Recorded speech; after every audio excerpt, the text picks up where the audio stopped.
Lamentablemente, la palabra iglesia se ha convertido en un término negativo para muchísimas personas porque por las experiencias que han tenido, por las decepciones que han tenido y por las personas con quienes probablemente han tenido ya algún desacuerdo.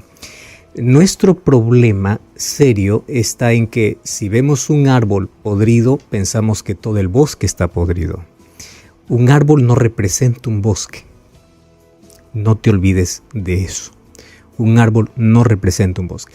Dentro del bosque existen árboles malos, podridos, existe, pero no significa que todo el bosque está así. Entonces, cuando nosotros aprendemos a tener en claro el concepto de qué es iglesia, para qué sirven, qué me beneficia y por qué Dios la instituyó, independientemente de lo que yo pueda, de las experiencias que yo pueda tener con otros, yo voy a frecuentar, voy a continuar, porque el compromiso que hago es con Dios, porque me beneficia emocionalmente, espiritualmente y me ayuda a crecer como cristiano. Otra vez aquí haciendo un refuerzo especial a lo que ya Aileen comentó. Hay casos específicos y especiales donde personas no pueden frecuentar la iglesia. Y claro, hay diagnósticos, hay momentos donde incluso el médico te dice es prohibido salir, la aglomeración o contagiar o ser contagiado, hay que prevenir ciertas cosas, correcto, estás enfermo, estás pasando por una situación delicada, está todo bien. Finalmente, nuestra adoración a Dios es en espíritu y en verdad. Sin embargo, muchos se escudan detrás de ese texto para poder justificar una falta de interés y compromiso con la misión que tiene la iglesia y los beneficios que ella aporta para nuestro desarrollo espiritual. Hoy queremos analizar de manera breve la razón por la cual Dios la instituyó y por qué. Ese por qué es importante. ¿Por qué es necesario que yo pueda formar parte de un grupo? ¿Correcto? ¿Tú puedes adorar en casa? Claro, ese es el deber de todo cristiano. Todo creyente entiende eso. Sin embargo, el hecho de frecuentar a los cultos de iglesia tiene un lugar especial en nuestra experiencia.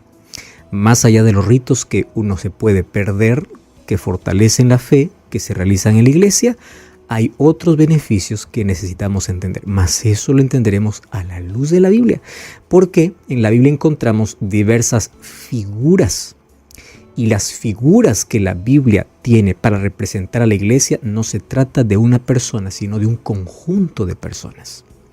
Entonces, partiendo desde ese punto, necesitamos estar involucrados, comprometidos y conectados con Dios y con nuestros semejantes.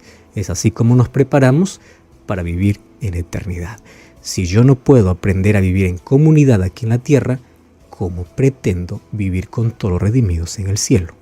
Esa es una de las cosas más incoherentes que uno puede pensar. Pasar la eternidad con Cristo, pero no solo es con Cristo, es con todos los redimidos. ¿Y dónde es que nosotros aprendemos y desarrollamos esa experiencia? Pues aquí en la tierra. Entonces, hablaremos un poco más a detalle de esto aquí en nuestro programa, de hablar con Dios. Durante muchos siglos, el racionalismo siempre defendió la idea de que todas las personas inteligentes necesitaban ser seculares. ¿Cómo es esto? No concebían la idea de que una persona que sea brillante, inteligente, tenga una religión. Entonces la religión pasó a ser ridicularizada. Y una persona religiosa era tomada como un tonto, como un analfabeto o como alguien que no sabe lo que quiere y lo que tiene en la vida.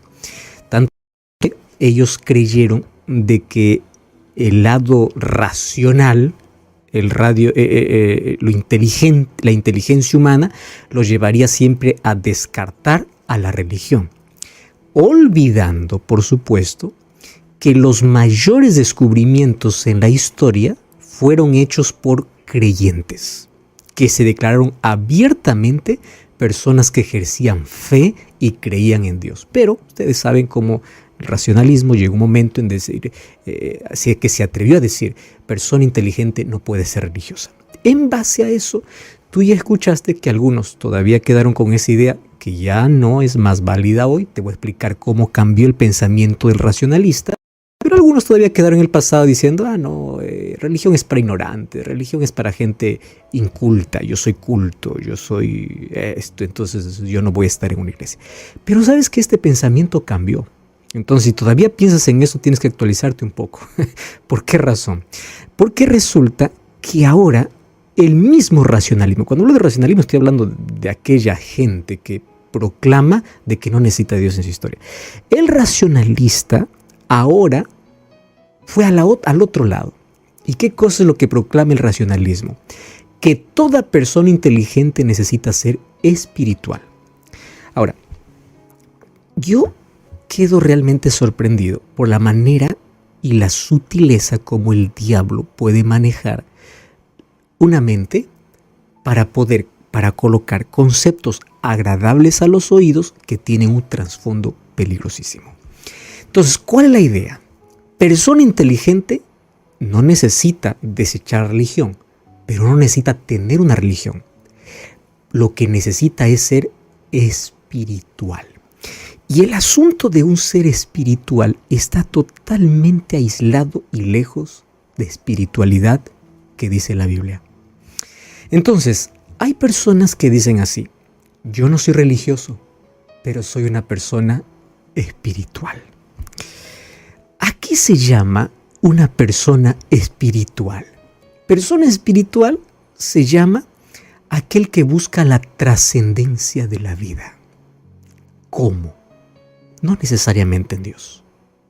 Entonces, una persona espiritual puede buscar conectarse, y esa palabra de conexión es muy bonita, que bíblicamente puede ser bien usada para hablar de conexión con Dios y conexión con los semejantes, pero esa palabra de conectarse ahora ha cambiado. Mucho cuidado cuando escuchamos esa palabra, hay que ver en qué contexto lo hablamos o lo escuchamos.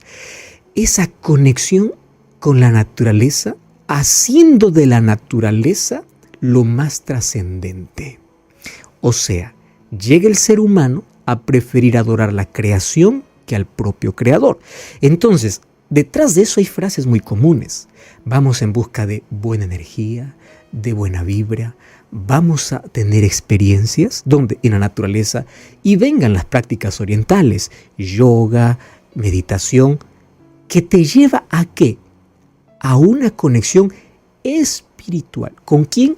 No tengo idea, pero el asunto es que te lleva a la espiritualidad. Mira cómo el enemigo aquí ha entrado de manera sutil para poder llevar a la persona del comienzo al rechazo completo de la religión, ahora un concepto diferente de religión: espiritualidad. Entonces, sería más o menos como una filosofía de la espiritualidad, donde tú necesitas tener una conexión con el mundo natural, o sea, con el medio ambiente, con tu prójimo, ¿correcto? Y contigo mismo. Con Dios ya no es tan relevante. Pero que tú estés bien así, solo contigo, con el medio ambiente y con el prójimo, ya eres considerada una persona espiritual que no necesita una religión, pero ya muestras que estás en busca de una trascendencia. Todos estos términos realmente enloquecen y son favoritos para poder escuchar para una generación que se siente más culta, ¿no? Estoy en busca de la trascendencia. Solo que detrás de todo esto hay un rechazo a Dios. Fíjate, ya no necesariamente a la religión, pero sí a Dios. A Dios se le saca de la vida, de la historia, para buscar una conexión totalmente diferente. Esa es la estrategia del diablo. Ahora, ¿cuál es el grito de moda de nuestro tiempo? Fíjate, esta misma idea ha permeado o ha entrado en personas religiosas, pero disfrazada. ¿Cuál es la idea de la persona religiosa? Yo solo con Dios, iglesia ya no. Solo es una rama del concepto de ser una persona espiritual. Ya no necesito de una comunidad, solamente mi relación con Dios y punto. Voy a separar las cosas. Es solamente una rama del concepto de ser una persona espiritual y no tener una iglesia o formar parte de una iglesia. Entonces, últimamente hay un grito de moda. Cristo sí o Dios sí, iglesia no. Entonces uno tiende a separar. Iglesia no, Dios sí. Y sabes que esto es muy gracioso por la simple razón de la incoherencia al momento de querer tener una relación con Dios sin iglesia. Y te voy a decir por qué. Más o menos es como decir, me gustan las abejas pero odio las colmenas. Más o menos es como decir, quiero ser soldado pero no quiero estar en un ejército. ¿Te parece lógico eso? No, ¿verdad? ¿Y por qué te estoy colocando estos ejemplos? Porque estas son las metáforas que la Biblia usa cuando se habla de iglesia. Ejército. Después vamos a ver otro símbolo que tiene que ver con comunidad. Entonces yo puedo decir, Dios sí, iglesia no. Eso es incoherente. Totalmente incoherente. Para comenzar, la palabra iglesia viene del término eclesía, griego, que significa una reunión o una asamblea. Es tan relevante que en el Nuevo Testamento aparece 115 veces. O sea, la persona que dice yo quiero a Dios, no iglesia, tiene que borrar 115 textos de la Biblia, del Nuevo Testamento. Tiene que eliminarlo porque no sirve. Y tiene que eliminar las 13 epístolas de Pablo porque tampoco servirían, porque las cartas fueron hechas para iglesias. Entonces, nosotros necesitamos tener mucho cuidado en ese concepto que, aunque esté de moda, es totalmente contrario a lo que la Biblia enseña. Ahora, voy a leerte 3 textos bíblicos. El primero ya fue mencionado, pero una vez más, permíteme leerlo. Hechos capítulo 2, versículo 47, está hablando acerca de la iglesia naciente, allí en el Pentecostés. Cuando Pedro predicó su mensaje y más de 3,000 personas fueron convertidas, o mejor, fueron bautizadas, ¿a dónde fueron ellas?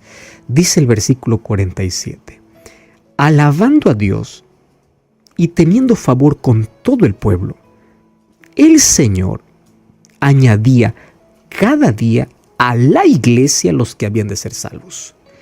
No porque la iglesia los salvaba, no dice que la iglesia los salvaba, dice los que habían de ser salvos. Aquellos que recibieron la gracia de Dios eran colocados dentro de una comunidad. ¿Para qué? ¿Para qué? ¿Ya te diste cuenta que para que el fuego pueda estar vivo, necesita mucho carbón o mucha leña? Si tú separas, sacas del fuego al carbón y lo aíslas, ese carbón, por más encendido que esté cuando está solo, dentro de un tiempo se va a apagar. Mientras que aquel que se mantiene unido a los otros, la llama continúa. ¿Qué cosa, para qué es necesaria la iglesia? Para reavivar nuestra fe, nuestra esperanza, aprender a convivir con personas imperfectas, que todos lo somos. Cuando yo digo, no voy a la iglesia porque ahí todos son así, todos son asá, yo debo hacerme una pregunta. Si todos fueran como yo, ¿la iglesia sería perfecta? Entonces, si tu respuesta es no, ¿de qué vale estar diciendo no voy por fulano de tal? Segundo texto bíblico. Hebreos capítulo 10, versículo 25. Hebreos capítulo 10, versículo 25. Dice así: no dejando de congregarnos como algunos tienen por costumbre, sino exhortándoos, y tanto más cuanto veis que aquel día se acerca. Antes del versículo 25, del versículo 25 está el 24, que dice: consideremos unos a otros para estimularnos al amor y las buenas obras. 2 cosas me enseña aquí Pablo. Número 1, ¿por qué necesito de una comunidad? Porque la manera como comunidad de creyentes nos estimulamos a expresar amor y a hacer buenas obras. Ahora, la iglesia tiene una misión específica, que es la proclamación del evangelio. Entonces, un cristiano sin iglesia no está comprometido tampoco con la misión. Y aquel que no está comprometido con la misión, ¿qué seguridad y qué certeza tengo que esté comprometido con Dios? Ahora, ¿Hubieron casos bíblicos donde las personas no fueron a la iglesia y fueron salvas? Claro, como el ladrón en la cruz. Pero hay casos específicos donde muestra que aunque por la gracia somos salvos, Dios estableció a aquel que recibe su gracia medios para reavivar su fe. Hay personas que nunca van a pisar la iglesia y en el último momento se van a arrepentir y por la gracia de Dios se van a salvar. Pero eso no significa que es una regla de salvación para todos. ¿Entiendes? Ahora, otro asunto que necesitas comprender. Yo no voy a la iglesia porque en la iglesia hay mucho hipócrita, hay mucha gente que odia, hay mucha gente que hace el mal. Entonces en mi corazón yo guardo eso y para evitar eso yo ya no quiero más. Lee Primera de Juan capítulo 4 versículo 20. Primera de Juan capítulo 4 versículo 20. Dice así, mira lo que dice.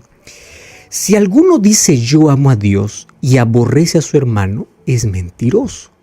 El que no ama a su hermano a quien ha visto, ¿cómo puede amar a Dios a quien no ha visto? Este texto me da una clara luz de aquel que piensa y dice así. Yo no voy porque, bueno, ahí todos son así, todos son así. Yo amo a Dios.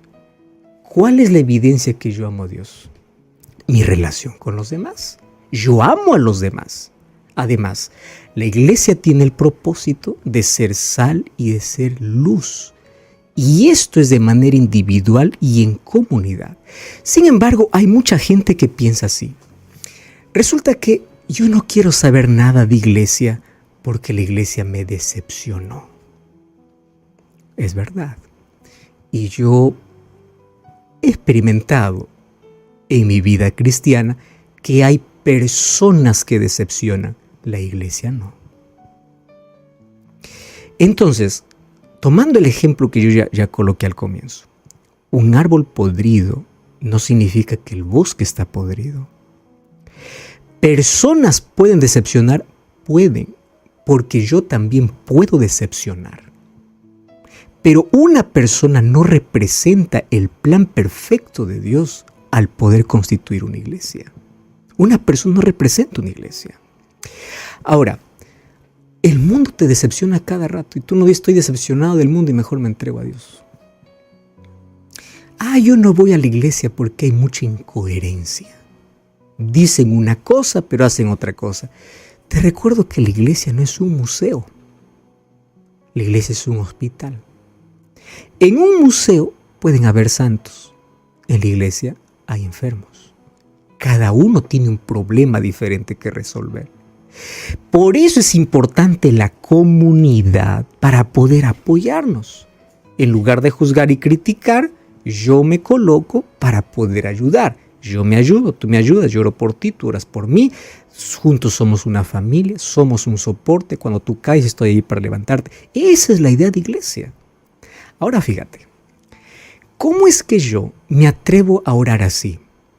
Padre nuestro que estás en los cielos.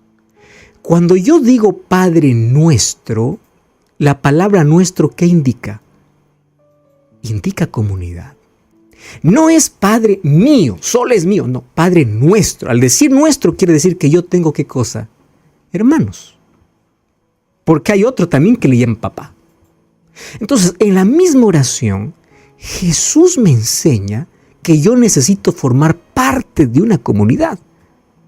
Pastor, pero en la historia se ha demostrado de que en nombre de Dios se ha cometido crímenes, hay tanta gente que en nombre de Dios se hace rico, hay tanta gente oportunista. Sí, es verdad. Por eso es necesario que tú identifiques si la iglesia donde vas es una iglesia que tiene las características que la Biblia menciona. Y haciendo un resumen, ¿cuáles son las características? Apocalipsis 14:12, guarda los mandamientos de Dios. ¿Cuál es otra característica? Tiene un mensaje singular, Apocalipsis 14:6-12, un mensaje diferente, impopular, porque habla de juicio, habla de ley, habla de adoración, habla de temor a Dios, habla de obedecer los mandamientos. Mensaje impopular. Tercero, es un movimiento mundial, no solo está en una comunidad, porque el mensaje tiene que ser predicado en todo el mundo. Entonces, si la iglesia donde yo estoy, es oportunista, solamente se enriquece en esto y lo otro, entonces busca una iglesia que tenga una organización diferente y su fundamento en la palabra de Dios. Pastor, en la iglesia hay mucho escándalo y hay tanta gente herida por líderes, herida por personas. Claro, y te voy a decir una cosa, y esta lección quiero que tú no lo olvides. En el tiempo de Israel había tanta corrupción como lo puede existir hoy. Incluso el sacerdocio era un asunto comprado. Para que tengas idea que en el tiempo de Jesús había tanta corrupción. Ahora ya te hago una pregunta. Jesús, por el hecho de que haya corrupción entre los líderes, ¿dejó de ir a la sinagoga? ¿Por qué no dejó de ir a la sinagoga? Porque él entendió que independientemente de lo que el ser humano pueda hacer, la iglesia está dentro del plan de Dios. ¿Los sacerdotes eran buenos o malos? Malos. ¿Los líderes eran buenos o malos? Malos. Ahora Jesús dijo, ahí son una tira de hipócritas, yo no me voy. No. Lucas 4:16 dice que era la costumbre de Jesús. Entonces Jesús me enseña que aunque la iglesia es imperfecta, aunque sus líderes no sean perfectos, es el plan de Dios. Ese es el ejemplo que Jesús me da. Entonces, la iglesia es la comunidad de creyentes que confiesa que Jesús es su Salvador y tiene la misión de poder proclamar el Evangelio. Y quiero que entiendas que la iglesia es imperfecta, pero es el medio de Dios señalado para salvación de los hombres. Fue organizada para servir y su misión es anunciar el Evangelio. Y hoy quiero decirte que en la Biblia encuentro dos figuras interesantes de iglesia. En el libro de Efesios 4:12 dice que la iglesia es como un cuerpo. Y ya te diste cuenta que el cuerpo no se trata de que tiene un solo miembro. ¿Cuántos miembros tiene tu cuerpo? Cada uno es especial. Uñas, dedos, mano. Ya te diste cuenta, y aparte de los sistemas que no lo podemos ver, pero que funcionan correctamente. Para que el cuerpo funcione correctamente, todos sus miembros están en armonía. ¿Por qué crees que la Biblia dice que la iglesia es como un cuerpo? Porque necesitamos trabajar en armonía, cumpliendo una misión. ¿Y por qué el apóstol Pablo dice en Efesios 6 que no tenemos lucha contra carne y sangre, sino contra un ejército, contra potestades? ¿Por qué? Porque la iglesia es como un ejército. Ahora te pregunto, ¿en un ejército hay un soldado o hay batallones?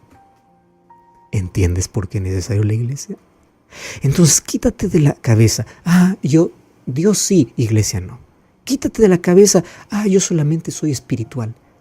Mucho cuidado, Satanás ha ganado tanto terreno para hacer creer a las personas que ya no es más necesaria.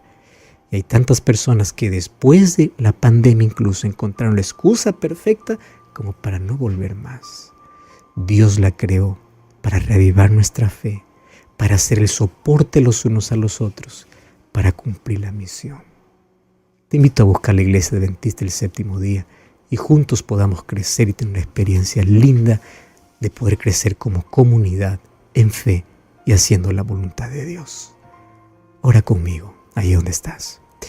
Gracias, Señor, por tu palabra.